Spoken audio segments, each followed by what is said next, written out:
ఈ రాశి జాతకుల జీవితంలో ఈ యొక్క మార్పు అయితే కలగబోతుంది. ఒక వ్యక్తి ఫోన్ చేసి ఏమి చెప్తారంటే మీరు ఏడుస్తారు. పక్కాగా జరిగేది ఇదే. ఆ ఫోన్ కాల్ చేసిన వ్యక్తి ఎవరు, ఏం చెబుతారు, ఆ వార్త ఏమిటి, ఈ రోజున గోచార రీత్యా ఎలా ఉండబోతుంది, అన్ని వివరాలు వీడియోలో తెలుసుకుందాము. వీడియో మీకు నచ్చితే తప్పకుండా ఒక చిన్న లైక్ చేసి మమ్మల్ని సపోర్ట్ చేయండి. ఇక ఆలస్యం లేకుండా వీడియోలోకి అయితే మనము వచ్చేద్దాము. ఈ రోజున మీరు ఏ పని చేసినా కాస్తంత నెమ్మదిగా సాగబోతుంది. తెలియకుండానే ఒక సమస్యలో మాత్రం చిక్కుకుంటారు. పోలేరమ్మ తల్లి జ్యోతిషాలయం. మీరు ఎక్కడెక్కడో జ్యోతిష్యం చెప్పించుకొని నిరాశ చెంది ఉన్నారా? అయితే ఒక్కసారి గురువు గారికి ఫోన్ కాల్ చేయండి. దూర ప్రాంతాల్లో ఉన్న వారికి ఒకే ఒక్క ఫోన్ ద్వారా వెంటనే పరిష్కారం చెప్పబడును. మీ ముఖము, ఫోటో, చేయి, పేరు, వయస్సు, గోత్రం వాట్సాప్ చేయండి. ప్రేమ, పెళ్లి, ఉద్యోగం, రాజకీయం, విదేశీ ప్రయాణం, ధనం నిలకడ లేకపోవడం, భార్యాభర్తల మధ్య గొడవలు, ఆస్తి తగాదాలు, అప్పుల బాధలు, స్త్రీ పురుషులకు పర్సనల్ గా ఎలాంటి సమస్యలున్నా పరిష్కారం చూపబడును.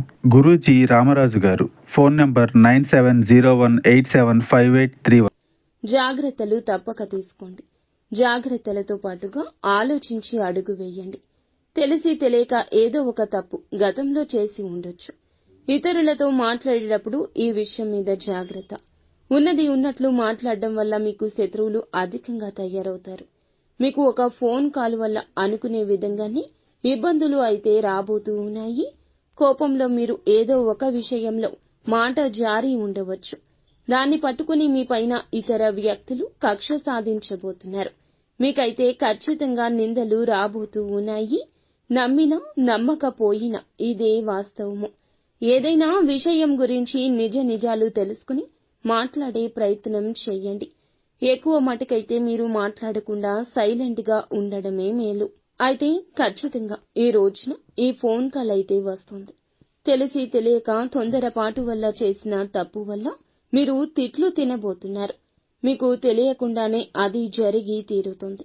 కానీ మీపై నిందలు ఖచ్చితంగా వస్తాయి. ఏదైనా మాట్లాడేటప్పుడు మాత్రం తగిన జాగ్రత్త తీసుకోండి. 1-2 సార్లు చుట్టుపక్కల ఉన్న వాళ్లే మీకు శత్రువులు అనే విషయం మీద ధ్యాస ఉంచండి. ఏదో విషయంలో మీరు కోపంలో ఏదో ఒక మాట తూలి ఉండొచ్చు, జార విడిచి ఉండవచ్చు. దాన్ని పట్టుకుని మీ పైన వారు ఖచ్చితంగా కక్ష సాధించే యత్నం చేస్తారు. మీరు వెక్కి వెక్కి ఏడుస్తారు. నిందల పాలు కాబోతూ ఉన్నారు. ఏదైనా విషయం గురించి నిజం తెలుసుకుని మాట్లాడడం చాలా వివేకము. అయితే ఒక ఫోన్ కాల్ రూపంలో మీకు మాత్రము తిట్లు అయితే కలగబోతూ ఉన్నాయి. దీన్ని ఎవ్వరూ తప్పించలేరు. మీరు చెయ్యని తప్పుకు కూడా అబాసు పాలు కావచ్చు. ఒక్కొక్క దానికి సంబంధం ఉంటుంది. ఈ మాసంలో ఈ రోజున మిశ్రమంగా ఉంటుంది. ఏ పని చేసినా నెమ్మదిగానే ఉంటుంది. తొందరపాటు నిర్ణయం మంచిది కాదు. కుటుంబంలో ప్రేమలు పెరగబోతూ ఉన్నాయి.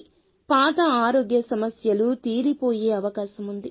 కుటుంబంలో ఉన్న ఆరోగ్య సమస్యలు కొంతమేర తగ్గుముఖం పట్టొచ్చు. ఈ యొక్క రాశి వారు, వీరికి శత్రువులు అధికంగా ఉంటారు. ఏ పని చేసినా కానీ ఈ యొక్క రోజున నెమ్మదిగానే సాగుతుందని ఒకటికి పలుమార్లు గుర్తుంచుకోండి. కావున ఏ పెట్టుబడి పెట్టొద్దు.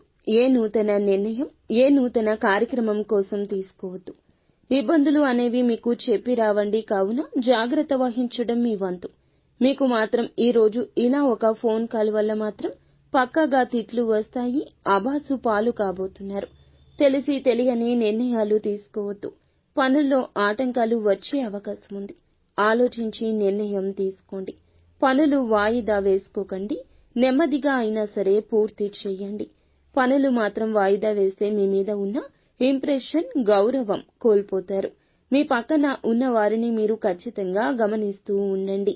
పనుల్లో అయితే ఇబ్బందులు పక్కాగా వస్తాయి.